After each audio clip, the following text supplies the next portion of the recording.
All right, welcome everyone on this June 18th, this new moon in Gemini, and the moon has now left Gemini and it is in Cancer. So that's good news for this new moon, because now we're getting to get into our bodies. That was a very mental new moon because there was the last degrees of Gemini, and this is where we get to confront our mental thinking. And as the sun and the moon, the sun is now moving into Cancer and the moon moving into Cancer, and we're getting ready for the summer solstice in the northern hemisphere and the winter solstice in the southern hemisphere. And so what I've been really getting present to around this particular new moon, it felt very hard to synthesize. But as I look at this new moon and the solstice coming up, what seems to be coming through is this powerful choice point.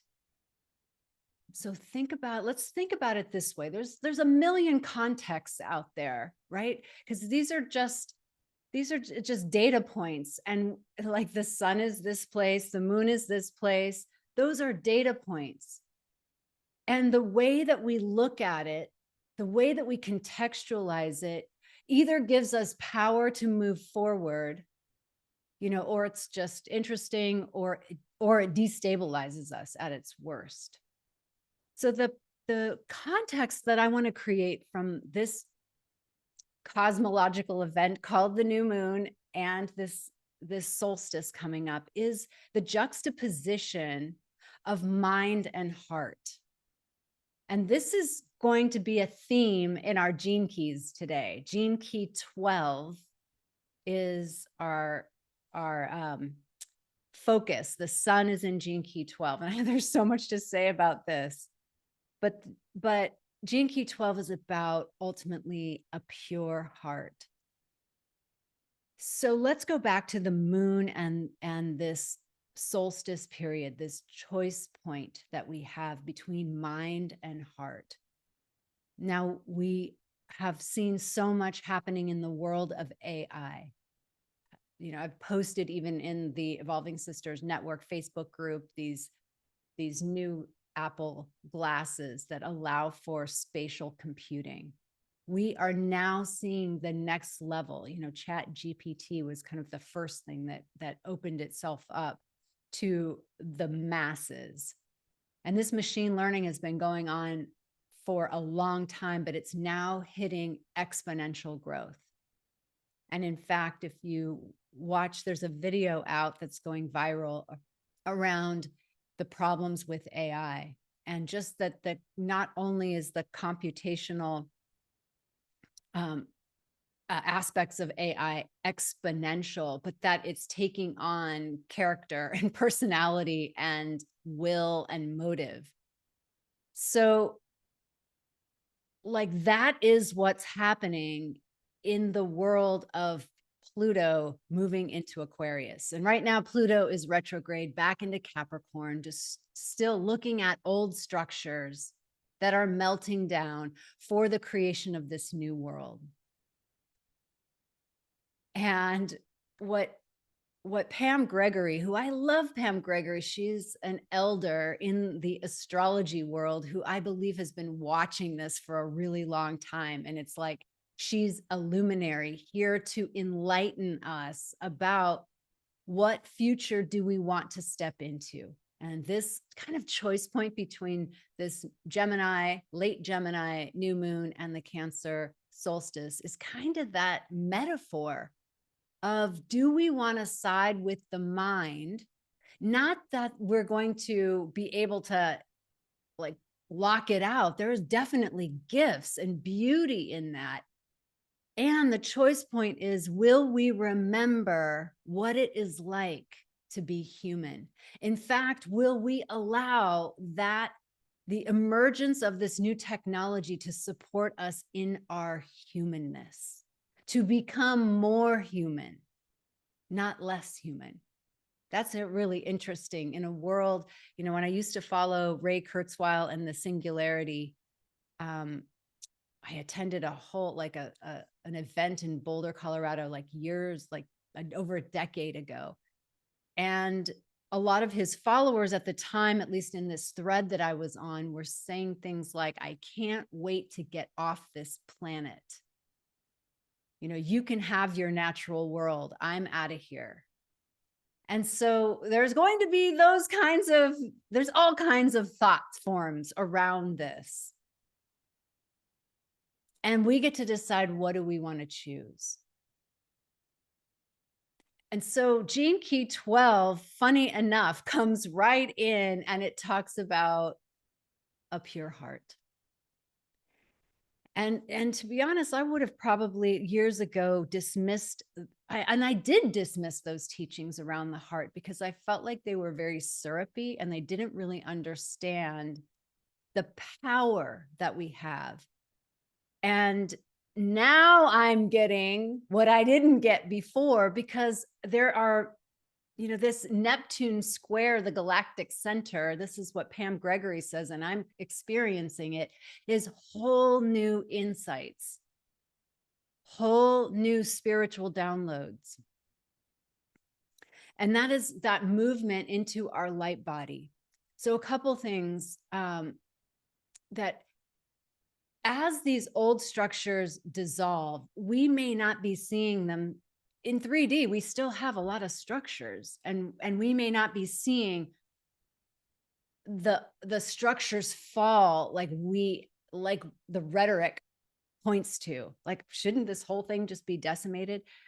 But truly, it's happening, and it's really happening energetically before it's happening physically. Remember from our teachings of the different worlds, this world, and you'll have to go back to the map of metaphysics to dig into this.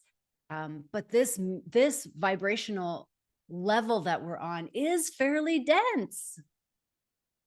So we are dealing with density as we are awakening into a higher vibration, which is really the vibration of our light body. And that's what's happening first. And Pam Gregory points that out. And I think that's really well taken. So we get to remember, like, we're in the middle of it. Have you ever been in the middle of something and it doesn't look like the thing that you think it's going to happen? You know, anything like having a baby. Have you been in the middle of having a baby? And you're just like, how's this whole thing going to work out? Are we sure? So it's the remembering that, yeah, okay, we're on that path. We're on that trajectory. And unlike having a baby, we are in the unknown. And perhaps that metaphor, you know, anytime we enter the mystery of death, of life and death, we are in the unknown. So I want to presence that as our context of choosing our embodiment, and choosing that is the locus, the focal point of our existence. So all that other stuff is going to be there. And that's what we're going to get into with the shadow frequency today of Gene Key 12. And it is the shadow of vanity. Yeah, this shadow is a whopper, because Richard Rudd says this is the first shadow that comes online and the last shadow to leave. And the thing about vanity is, when you think you don't have it, there it is. So it's insidious. And when I was contemplating the shadow of vanity, I was contemplating really how vanity in my life has controlled me. And we think about the vestiges of vanity: not feeling not good enough, comparing ourselves to other people, idealizing other people. I mean, that's huge in the influencer community. Look at me, I'm so awesome. You could have what I have if you just do my thing. That is toxic. And we are waking up inside of that, of what we've created. And platforms like Instagram are built on, let me show you my idealized life and have you wanting it.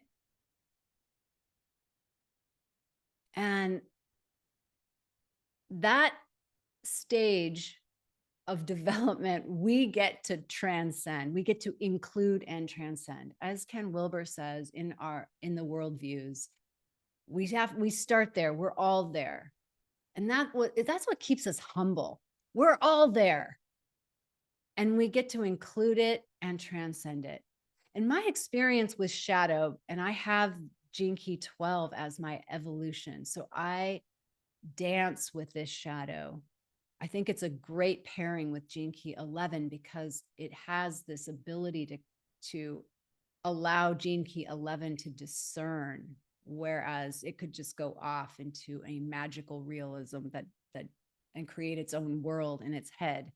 So it's a great juxtaposition. There's some beautiful things that Gene Key 12 does, and I hope to highlight them. And what I notice, and this is about all the shadows, they're not going away. They are part of the dance, but they don't have to be the locus of your actions.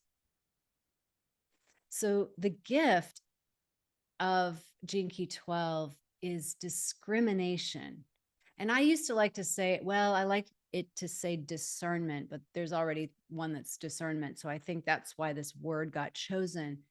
But discrimination means the ability to sift and sort, like swipe left and know what should be included and what should not be included. It's like the ability to curate something. Like when I curate a summit, it comes from this Gene Key 12 gift of knowing, how do I put these pieces together to make an orchestra? And even when someone over here wants to join, I might be like, I don't feel that piece. I'm going to massage it in this way because I know what I want to get out of it. I know where we're going with this. This is orchestra conductor. This is like curator. This is also a critic, like an art critic and a literary critic. The discernment to be able to fine tune of what gets in and what doesn't get in is a part of this Gene Key 12. And yet the vanity, as we know, the gift frequency still has the shadow. It's not until we get to the Siddhi, the highest, the divine essence, where we drop all the shadow. And here's why. And this is where this Gene Key 12 is super important, because vanity ultimately is all about me. So here's going to be our entry point to how to shift that. So if I'm saying it's always there, we can't outrun it. And if we think we've outrun it, there it is. Outran it. There it is. It is this sense that everything is about me. And I will tell you, like, as a person who gets up on Sunday morning and does this thing, when it's all about me, I don't want to do it. And as soon as I focus out, my whole world, my whole experience with this changes. And so this level of focusing out isn't about self-denial. It's about playing a different game. And let's remember that on the road to healing, you got to be a self to be no self. So on that path of healing, we reclaim a lot of our right to exist. We reclaim our experience. We reclaim our memories. We reclaim our truth. We reclaim our past. We reclaim our desires. And guess what? All that gets to be transcended. If you want to play a higher game, then that identity politics is what I'm going to call it. Your identity politics gets to be transcended. And that's really where, and this is what excites me so much about this transmission, and because that's where the Siddhi of Purity comes in. You can play with the imaginal realm. You can enter the imaginal realm through the gate of the heart. And the gate of the heart is the gate of purity. And I love that Richard Rudd said this because it's so counterintuitive. But in his transmission of Gene Key 12 Siddhi, he was like, this Siddhi knows about death. It knows about the realm of death. Because what is ultimately the death? The death of the ego, the death of the I, the death of the personal self. And we can't fake that or pretend that, and we don't need to. We just get to dance with it until ultimately one day it drops away. This is also the place where, and I'm going to share this with you. You know, Donald Trump, this is his life work, Gene Key 12.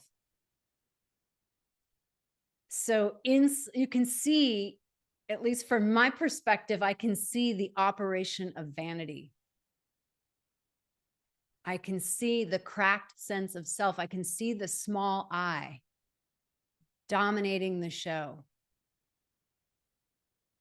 And inside that very shadow is the entire expression, because remember, it's like an acorn, right? An acorn has all the codes of that higher expression. And once it gets activated, the higher expression comes online. And so this gene key highlights that sometimes the powers of, let's call it heaven, you'll have to go back to the map of metaphysics, but the world 24, the imaginal world, that world, there are people who have access to that world through training, through concentration, that don't have good motives. And that's where black magic comes in. That's where tremendous psychic power comes in.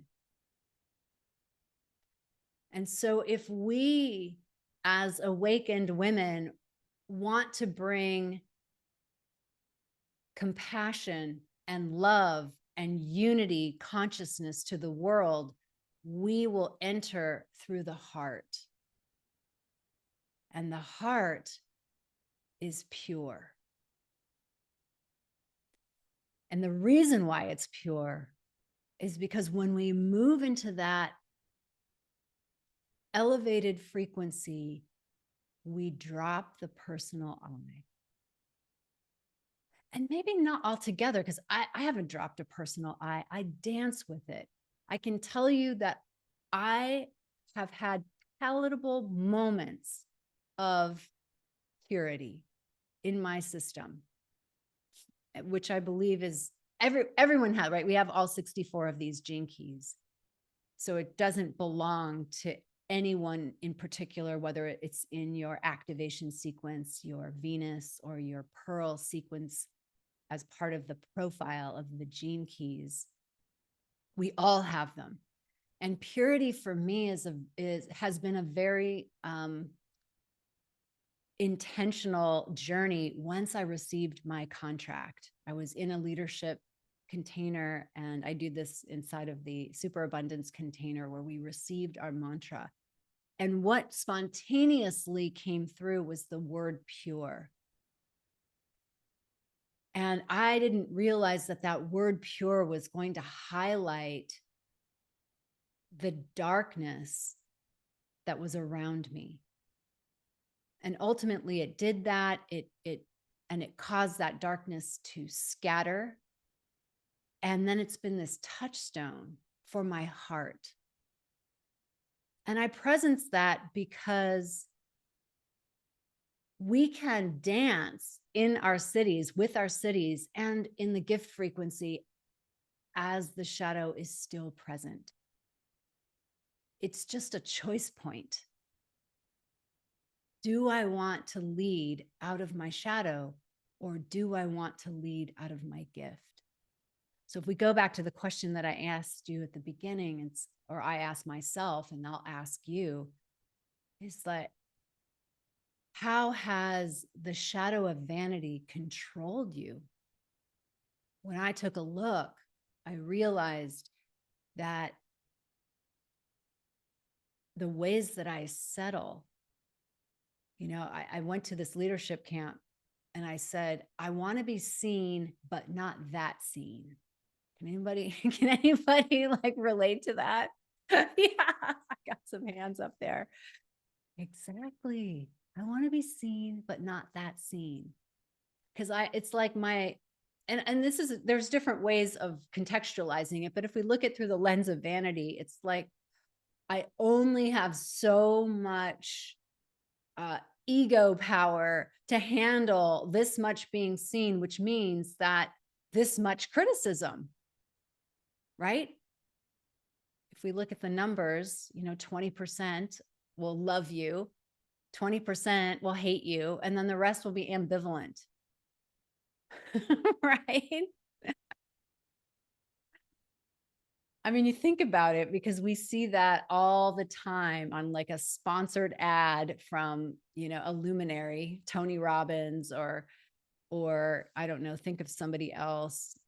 I haven't seen Brene Brown do a sponsored ad, but somebody do a sponsored ad. And then you can just, if you read the comments, you have people who love them and people who hate them. Like haters will be haters. We say that. And so we have this ingrained in us, and we can, and then we can add the witch wound on top of it, where we were literally killed for our medicine. And that kind of comes to the conclusion of, I want to be seen, but not that seen, right? And yet, don't we all know this? I was thinking about this vanity quotient and the Instagram, and this kind of perception of the ideal, which, by the way, the ideal means you're never going to achieve it. It's already built into that structure. It's not going to happen. But that's what keeps us wanting more and buying more and reaching for more from the shadow frequency.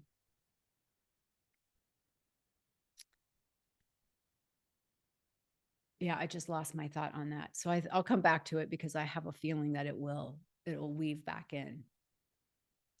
So we get to play with our true hearts. We get to play with our purity. And this is where I bring in the work of Cynthia Bourgeault. And if you remember, I talked, like, she was the one who supported, in my understanding, of the Gurdjieff metaphysical map. And she highlighted that when that term of self-actualization is actually a world 48 phenomenon. And remember, I said this in the metaphysical map, that we're not conscious. Even if our life is cleaned up and we're in the gift frequency and we are self-actualized, it still doesn't mean that we are in the witnessing self. So we're going to unpack this notion of purity a little more, because it'll support us in going into our sisterhood activation.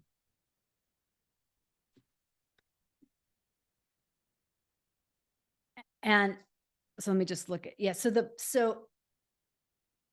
the personal I, which is this kind of linear I of someone who can get something and has desires, has a personal history. I mean, remember Eckhart Tolle says, if you give a fish a name and a personal history, all of a sudden it's sad when it dies.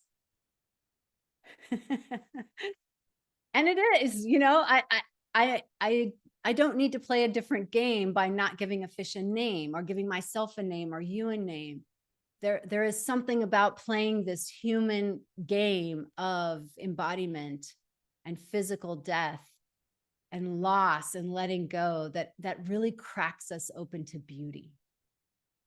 Yeah, and that's what I was going to say.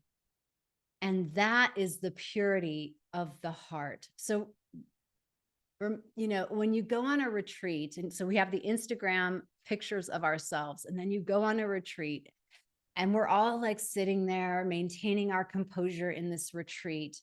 And then the processes of transformation occur. And by the time the day is out, we have tears and snot rolling all down our face. Anybody been on a retreat like that? You're totally broken open.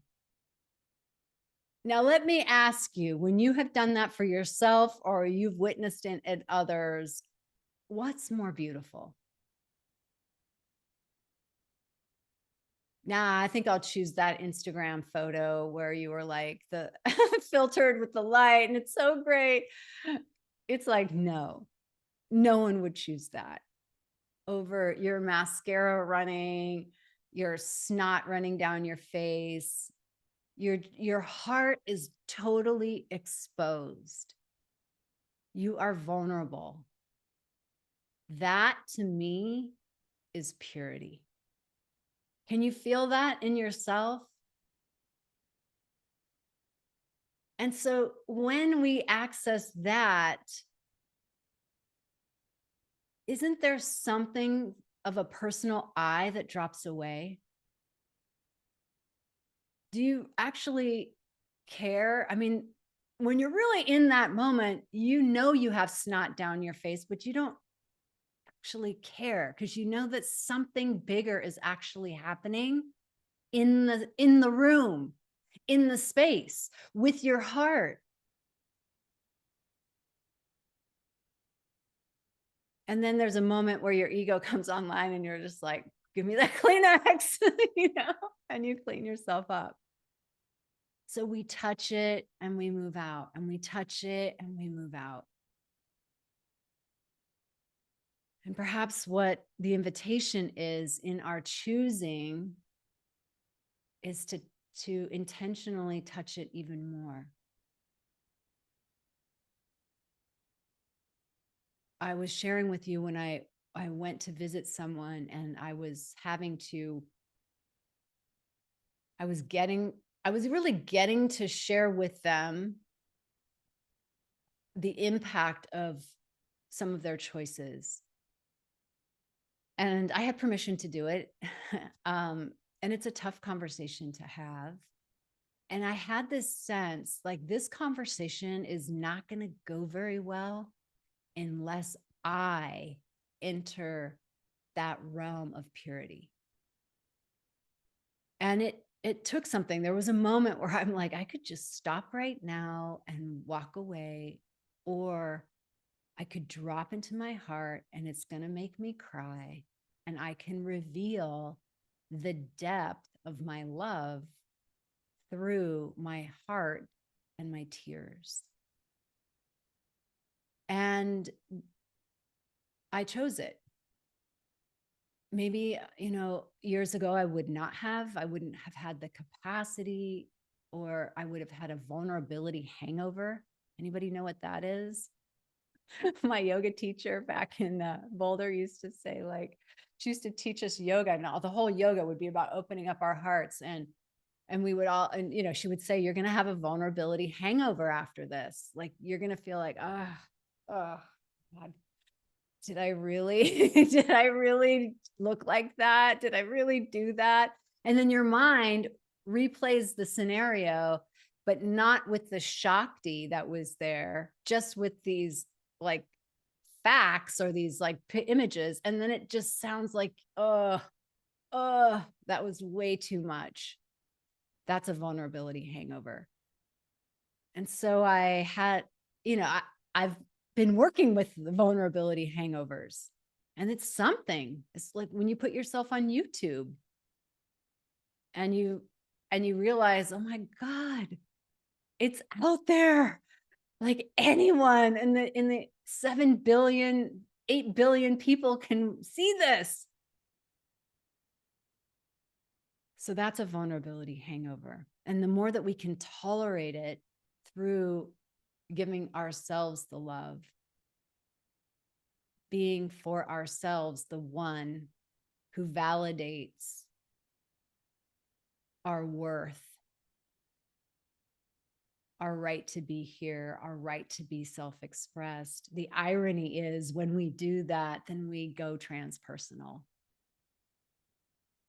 Then you can really let go of the attachment to being a certain way or to being perceived in a certain way. And you can live in the frequency of your pure heart. Not all the time, but remembering, asking the question, what's driving me right now? Why do I feel insecure? Why do I feel afraid? And see if you can shift the matrix from the concern about you to the offering for others. So as the way that I'm going to end with this, because this is the road to purity.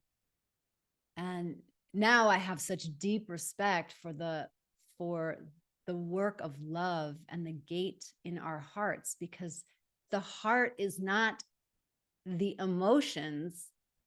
It's not the syrupy, oh, I love you. It can be included in that, but the heart is the heart mind. It is the deeper intelligence. And both this work that I'm bringing through with Cynthia Bourgeault, who is a Christian mystic, and also Pam Gregory, who is an astrologer, a Western astrologer, just weaving them and their teachers and these bodies of work. What we are being shown is that we've actually been living fairly one-dimensional. Yeah, there's so much more available when we transcend the personal I. And I've been reading some things of like, can you cleanly let go of the past? Like a surgeon taking a tumor out of your body. Can you cleanly let go of it? I'm like, whoa, that is a tall order. Whew. And just the naming of it, just the seeing of it, that it is possible, opens up this imaginal realm.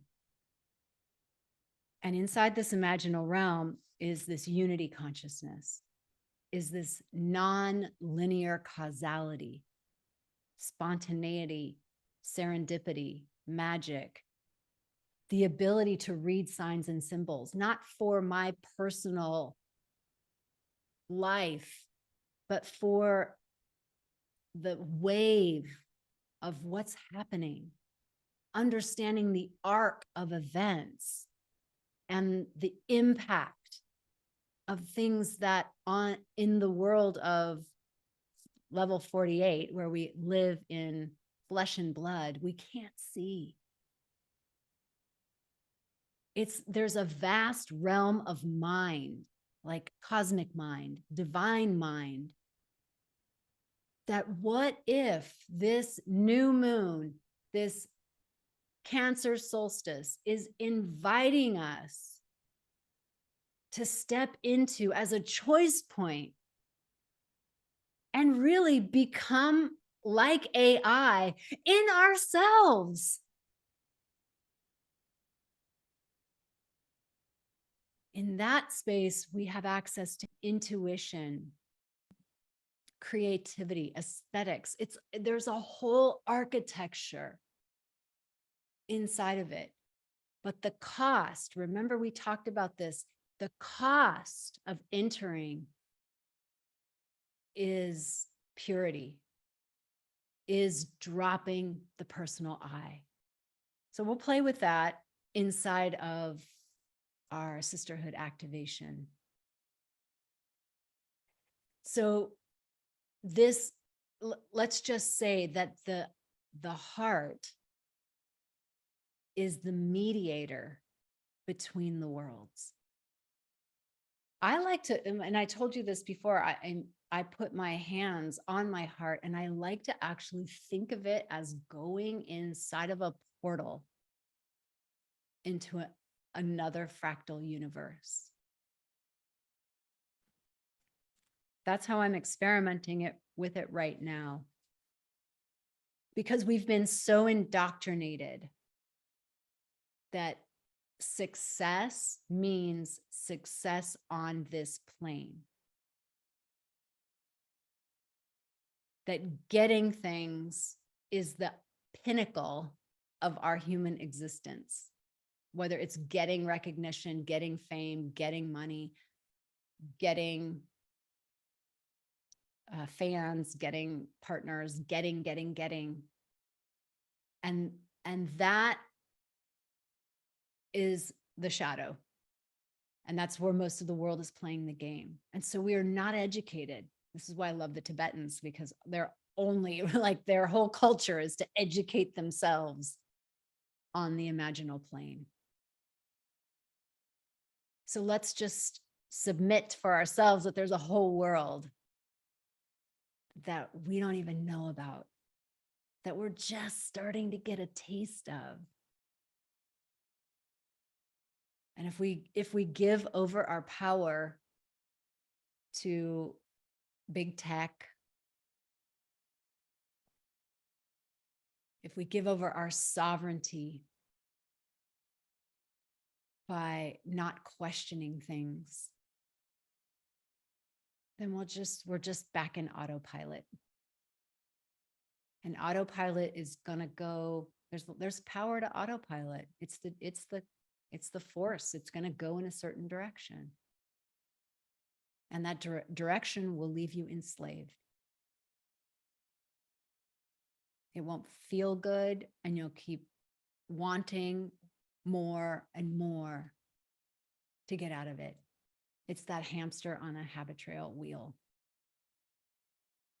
So we're here together to collectively break the hypnosis of that dream and to create with our words a world that we have not even begun to touch yet. Using the knowings of the mystics and the sacred texts that when you read them on their face value may not mean anything. But when you read with the eye of contemplation, it opens up an entire new universe. So let's end here with that transmission, and let's rub our hands together as we like to end, gathering all of this positive energy that we have generated here. And let's just beam it out, feeling the vibration of your hands as mechanisms of directing the light from your heart through your hands out into the world. May all beings benefit from the merits of our efforts. And namaste.